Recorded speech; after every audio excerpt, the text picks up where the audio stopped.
नमस्कार प्यारे विद्यार्थियों, ग्रामोत्थान के इस ऑनलाइन प्लेटफॉर्म पर आपका एक बार फिर से स्वागत है। अपन ने अपने चैप्टर में अक्षीय रेखा पढ़ ली, निरक्षीय रेखा पढ़ ली, उनके संबंधित उनके तीव्रताओं के व्यंजक आपने प्राप्त कर लिए थे। ठीक है, अब अपन अपने चैप्टर का देखो लास्ट टॉपिक है अभी, और वो लास्ट टॉपिक क्या है? किसी समरूप विद्युत क्षेत्र में रखे विद्युत द्विध्रुव पर लगने वाला बल एवं बल आघूर्ण। तो देखो सबसे पहले यहाँ से अपने पास क्वेश्चन दिमाग में ये हो जाता है कि समरूप विद्युत क्षेत्र बताया था मैंने कि देखो विद्युत क्षेत्र दो तरह के बताए थे, एक यूनिफॉर्म और एक नॉन यूनिफॉर्म। समरूप विद्युत क्षेत्र और एक असमरूप विद्युत क्षेत्र।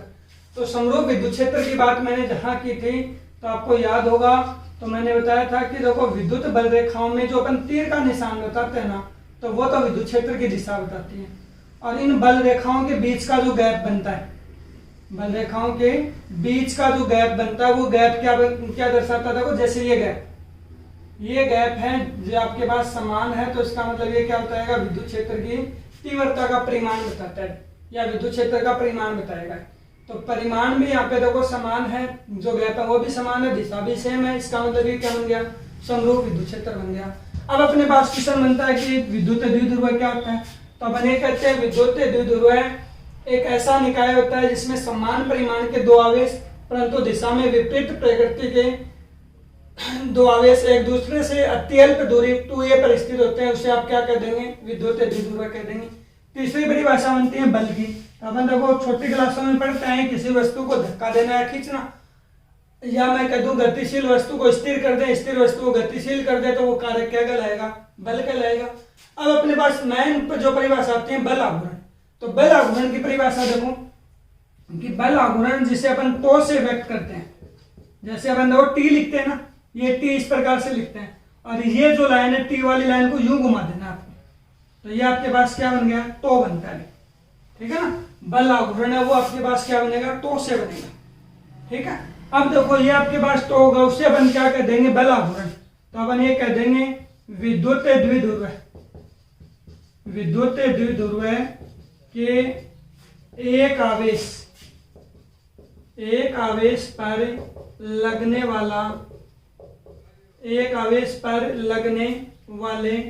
बल का परिमाण, बल का क्या हो गया? परिमाण गुणा क्या लिख देंगे अपन? गुणा अपन ये कर देंगे विद्युत द्विध्रुव के दोनों आवेशों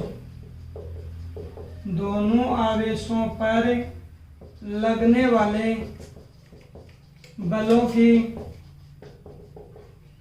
क्रिया रेखा की लंबवत दूरी का गुणनफल क्या कहलाएगा? बल आघूर्ण कहलाएगा। कि बल आघूर्ण क्या कर देंगे? विद्युत द्विध्रुव के एक आवेश पर लगने वाले बल का परिमाण और विद्युत द्विध्रुव के दोनों आवेशों पर लगने वाले बलों की क्रिया रेखा की लंबवत दूरी। क्रिया रेखा से अपन कहते हैं, क्रिया रेखा से लंबवत दूरी का गुणनफल क्या कहलाएगा? बल आघूर्ण कहलाएगा। ठीक है, तो ये अपन देखो टो की बात कर रहे हैं। अब यहाँ जो वापस अपने देखो अपन ये कह रहे हैं समरूप विद्युत क्षेत्र ये होता है, इसकी डायरेक्शन नहीं हुई है।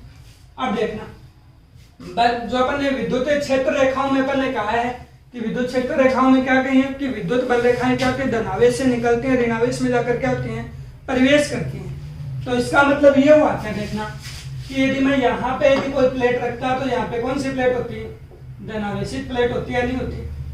और यहाँ यदि मैं कोई प्लेट रखता तो यहाँ कौन सी प्लेट होती है? ऋणावेशित प्लेट होती। क्यों होती? क्योंकि ई की डायरेक्शन क्या होती है? पॉजिटिव टू नेगेटिव होती है। एक बार केवल अपन लोग यहाँ पे समझ रहे हैं इस टॉपिक को, पॉजिटिव टू नेगेटिव होती है। अब मैं ये कह रहा हूँ देखो यहाँ से देखना, देखो मैं ये कह देता माना कि एफ बी एक विद्युत द्विध्रुव है, विद्युत द्विध्रुव है जिसके ए बिंदु पर माइनस क्यू आवेश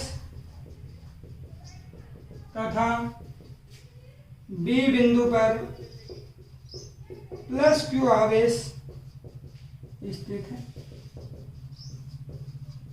है। दोनों आवेशों के बीच की दूरी, दोनों आवेशों के बीच की दूरी बीच की दूरी 2a TL है। अब अपन देखो यहाँ ये कर देंगे कि इसे AB जो विद्युत द्विध्रुव है उसको अपन क्या कर दें, एक समान विद्युत क्षेत्र से थीटा कोण बनाते हुए रख दें। और वो थीटा कोण बनाते हुए देखो यूं रख देते, ये रख दिया अभी, जिसके ए बिंदु ये हो गया जिसपे ऋणावेश है, और बी ये हो गया जिसपे धनावेश है, और इनके बीच की दूरी क्या है 2a TL है। ये मान लो थीटा कोण बनाते हुए ये रख दिया, थीटा कोण बनाते हुए रखा है, वो मैंने ये स्थिति कर दी है अभी, ठीक है। अब देखना, देखो अपन ये कर देंगे कि थीटा कोण बनाते हुए ये तो रख दिया। अब मैं पहले देखो यहाँ से अपने हेडिंग पे आओ, पहले अपन यहाँ पे किसका व्यंजक निकालें, बल का व्यंजक निकाल लें।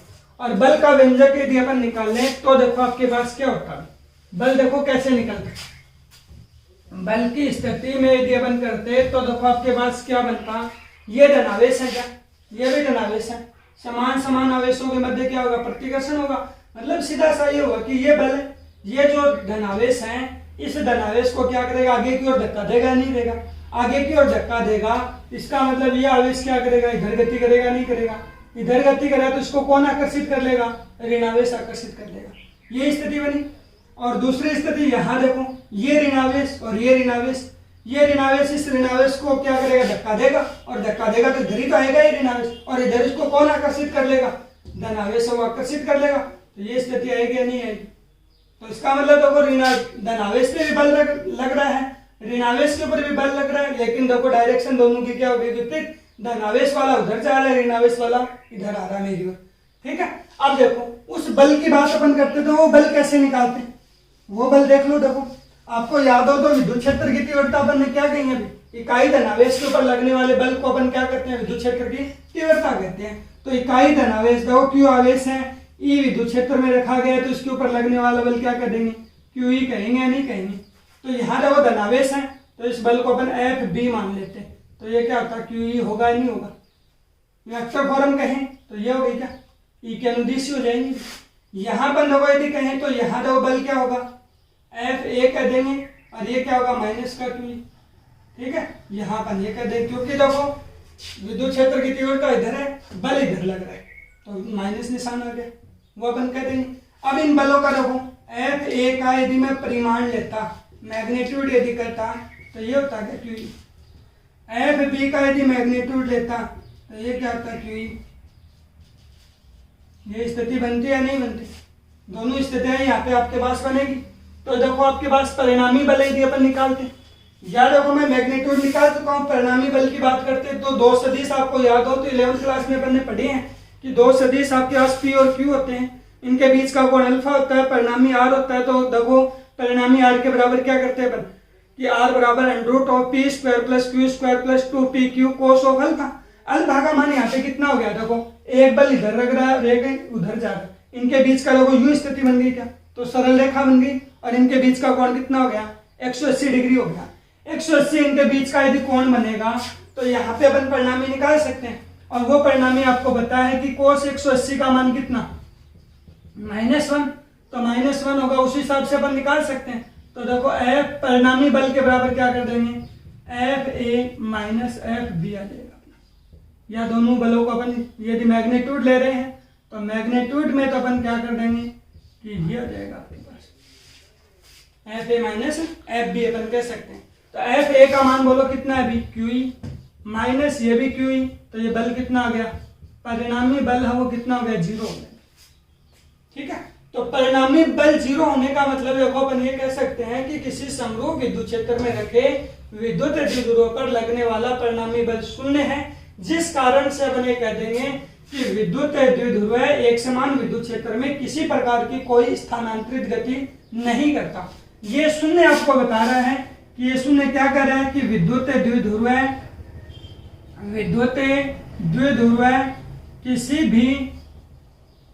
किसी भी प्रकार की कोई स्थानांतरित गति नहीं करता, कोई स्थानांतरित गति नहीं करता, स्थानांतरित गति नहीं करता। ये आपके पास एक क्वेश्चन भी दे रखा, उसका रीजन भी आप बता सकते हैं, ठीक है। अब अपने को अपनी हेडिंग पे आओ कि बल आघूर्ण की बात करनी है। तो बल आघूर्ण में अपन ने कही है कि देखो टो के बराबर क्या कहा अभी, बल का परिमाण एक बल का परिमाण ही लेना भी, गुणा क्रिया रेखा से लंबवत दूरी, क्रिया रेखा से लंबवत दूरी, यही पॉइंट शायद मैंने कहा है, लंबवत दूरी, यही कही ना। तो देखो ये देखो धनावेश वाली बात यदि मैं करता तो धनावेश वाली बात शायद इसकी क्रिया रेखा यही बनेगी या नहीं बनेगी, डॉटेड में। इसकी देखो क्रिया रेखा बनाता तो इसकी क्रिया रेखा यही बनती या नहीं बनती। अब इनके बीच की लंबवत दूरी, तो इनके बीच की शायद लंबवत दूरी यही बन रही है नहीं बन रही। तो बी पॉइंट से इसके ऊपर एक लंब डाल दो, लंब डाल दें तो ये 90 डिग्री हो गया, ठीक है। तो इस पॉइंट को क्या हो गया, सी हो गया। तो इस पॉइंट पे आओ, आपके देखो बल का परिमाण, तो एफ ए का परिमाण, लंबवत दूरी, तो लंबवत दूरी क्या होगी, बीसी हुई या नहीं, ठीक है। ये कोण यदि आपके पास थीटा है तो ये भी कितना बनेगा, थीटा होगा या नहीं होगा। तो ये आपके पास थीटा बनी, ये स्थिति कर रहे हैं। अब दूसरी स्थिति देखो, यहां आपके पास देखो जो स्थिति बनी है वो देखो कि बीसी का मान अपन निकालना चाहें तो यहीं पे देखो त्रिभुज बन गया ए बी सी। देखना उसके ट्राइंगल जो बना हुआ उसमें ए बी सी बना हुआ, तो बीसी तो यहाँ पे क्या बन गया, लंब, और यहाँ पे आपके पास ए सी है वो इसका क्या बन गया, आधार, और ए बी है वो क्या बन गया, कर्ण बन गया। जो 2a है भी, अपने को लंब चाहिए और कर्ण चाहिए। क्यों चाहिए ऐसा, लंब तो आपको ज्ञात करना है, कर्ण है वो क्या है, ज्ञात है। एक ज्ञात करना, दूसरा अपने को ज्ञात है, इसका लंब और कर्ण लेंगे, और लंब और कर्ण आपको क्या देगा, साइन थीटा देगा भी। इधर से देखो अपन ये कहते हैं साइन थीटा के बराबर क्या कर देंगे, लंब बटे कर्ण कर देंगे। तो साइन थीटा के बराबर लंब का मान कितना, बीसी, कर्ण का मान कितना, 2a, तो बीसी बराबर क्या हो गया, 2a साइन ऑफ थीटा, कह सकते हैं। इसको आप समीकरण नंबर 2 मान लो, इसको आप समीकरण नंबर 1 कर दें। वापस से देखो अपन समीकरण 1 और 2 से, तो समीकरण 1 और 2 से देखो तो बराबर एफ ए का मान देखो मैग्नीट्यूड है, तो ये क्या हो गया, क्यू ई हो गया, और बीसी का मान कितना है, 2a साइन थीटा, ये हुआ क्या। तो देखो इस क्यू और 2a को एक साथ लिख देता हूं, यही बना क्या, और ये आपके पास साइन ऑफ थीटा बने, और ये आपके पास अपने को पता क्या बनेगा, विद्युत द्विध्रुव आघूर्ण बनेगा, द्विध्रुव आघूर्ण, विद्युत द्विध्रुव आघूर्ण P बराबर क्या बन जाएगा, Q गुणा 2a। क्या कहते हैं, विद्युत द्विध्रुव के किसी एक आवेश पर एक आवेश का परिमाण और दोनों आवेशों के बीच की दूरी का सदिश, जो दोनों आवेशों के बीच की दूरी का गुणनफल क्या कहलाता है, विद्युत द्विध्रुव आघूर्ण कहलाता है, जो P की वैल्यू बनती है नहीं बनती। तो ये मान किसका हो गया, P, तो ये आपके पास P बनेगा, तो बराबर क्या हो गया, P साइन थीटा। कई बार तो देखो आपके पास इसके ऊपर ही न्यूमेरिकल टाइप क्वेश्चन दे रखा है, एक 2 न्यूमेरिकल टाइप क्वेश्चन है इसी टॉपिक के ऊपर दे रखा है, P का मान दे रखा है, E का मान दे रखा है, साइन ऑफ थीटा दे रखा है, एक स्थिति। दूसरी स्थिति देखो अपने को पता है बल आघूर्ण एक सदिश है, द्विध्रुव आघूर्ण भी सदिश है, विद्युत क्षेत्र की तीव्रता भी सदिश है, या विद्युत क्षेत्र भी सदिश है। तो इनको अपन सदिश रूप में कैसे व्यक्त करें, तो वो सदिश रूप देखो,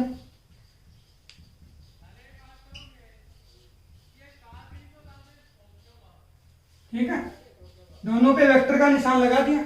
अब यहाँ पे देखो साइन थीटा अवलोकन करना है, वज्र गुणन अपन बोलते हैं साइन थीटा को, तो वज्र सदिश गुणन से अपन उसको किस में निशान में बदल देंगे, क्रॉस निशान में बदल देंगे, तो ये आपके पास होगा।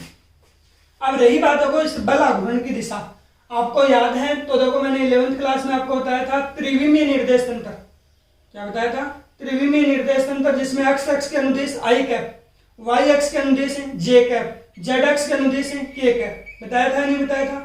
और मैंने ये भी बताया था इनमें आपके पास यदि क्लॉकवाइज चलते हैं तो आपके आगे वाली आपके इकाई सदिश बन जाता है। जैसे आपने ये कहा था आई गुणा जे, तो बराबर क्या कहा था, के, जे गुणा के, तो आपने क्या कहा था, आई बन जाता है, के गुणा आई तो क्या बन जाता है, जे, कहा था नहीं कहा था।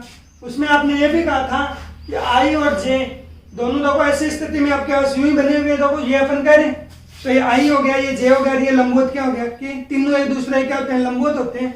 ऐसी स्थिति यहाँ पे बनी हुई है, यही है क्या, 2 का गुणा किसके बराबर, टो के बराबर, तो अपन देखो टो के बराबर यहाँ पे आ रहा है, सदिश गुणन आ रहा है, वो भी सदिश ही गुणन है, तो इसका मतलब ये कह देंगे बल आघूर्ण की दिशा विद्युत द्विध्रुव आघूर्ण तथा विद्युत क्षेत्र के द्वारा निर्मित जो एक तल बनेगा उस तल के सदैव क्या बनेगी, लंबवत बनेगी। और वो लंबवत दिशा किसको बताएगी?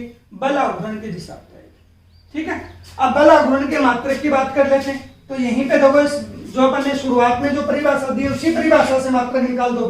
बल का परिमाण, देखो टॉ की परिभाषा आपने कही है कि बल का परिमाण गुणा क्रिया रेखा से लंबवत दूरी, क्रिया रेखा से लंबवत दूरी का गुणनफल। तो देखो टॉ का मात्रक बता रहा हूं मैं यहाँ से, मात्रक देखो क्या बना, बल का परिमाण, तो बल का मात्रक हो गया न्यूटन एम के प्रति में, और लंबवत दूरी का मात्रक क्या हो गया? मीटर हो गया। तो न्यूटन गुणा मीटर वो किसका मात्रक हो गया? बल आघूर्ण का मात्रक हो गया। अब उसके बाद में एक स्थिति और देख लो कि देखो तो बराबर आपके पास क्या होना? पी साइन थीटा है। केस नंबर फर्स्ट देखो, केस नंबर फर्स्ट की यदि मैं बात करता तो देखो केस फर्स्ट का वो ये होता थीटा बराबर 0 डिग्री। मान लो इस द्विध्रुव को, ये द्विध्रुव था, इसको अपन विद्युत क्षेत्र के अनुदिश ही रख देते, कोई कोण नहीं बनाते। यदि अपन इसके अनुदिश ही रख देते, थीटा बराबर क्या होता है? 0। थीटा के बराबर 0 तो टॉ बराबर क्या हो गया? P sine of 0। तो देखो बल आघूर्ण क्या हो गया? 0 आ गया, क्योंकि साइन 0 का मान कितना? 0, जिसको अपन क्या बोलते हैं? स्थायी साम्य अवस्था बोलते हैं। क्या कहोगे इसको? स्थायी साम्य अवस्था कहते हो। दूसरा केस देखना कि टॉ बराबर थीटा बराबर कितना? 90 डिग्री। तो देखो पी क्या हो गया? P sine of theta. अब थीटा का मान कितना? 90 डिग्री। तो ये कितना हो गया? P sine of 90। साइन 90 का मान कितना? 1। तो ये क्या हो गया? टॉ मैक्सिमम हो गया क्या? अरे पी आ गया। ये अपन इसका मान होता है वो अधिकतम बनता है। बल आघूर्ण का जो मान बनता है वो अधिकतम आपके पास ये बनता है। तीसरी स्थिति देख लो कि टॉ के बराबर क्या, अपन थीटा बराबर क्या कर दें? तीसरी स्थिति थीटा बराबर 180 डिग्री। तो साइन 180 का मान कितना? 0 डिग्री बनता है। ठीक है ना, साइन 180 का मान 0 बनता है। तो साइन 180 का मान 0 है, तो देखो टॉ बराबर क्या होगा? P sine of 180। 180 यदि आप कहोगे तो कितना हो गया? टॉ बराबर 0। लेकिन ये क्या बनेगा?